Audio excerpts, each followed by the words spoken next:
everybody, Dr. Jody Kinney. So today I wanted to show you how I adjust a shoulder. So there's a couple different ways that you can adjust a shoulder.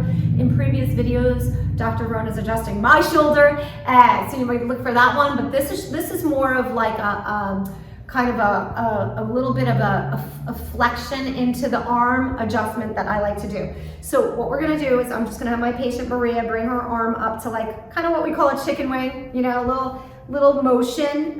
Just drop your arm completely dead and let me do all the weight. So to start with, I'm just gonna do a little rotation. Does any of this hurt, Maria? Nope. So you wanna make sure that you're not gonna create any more pain when you go through the ranges of motion, right? Any of this hurt? Nope. No, okay.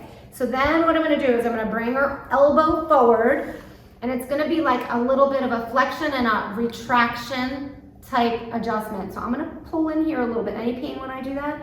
So then what you're gonna do is just to get a little bit, you're gonna pull up in here and then just kind of impulse into the actual shoulder joint 3 or 4 times.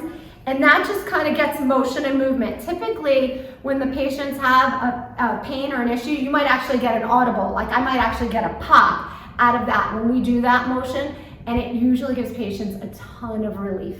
So if you have any shoulder issues, in past videos I mentioned it could be either coming from your neck, perhaps it's actually coming from the actual shoulder joint itself, it could be muscular. Regardless, an adjustment to the joint is only going to help with mobilization and movement and help get rid of a little of that pain. All right, so if you're having any shoulder issues, come in and see us.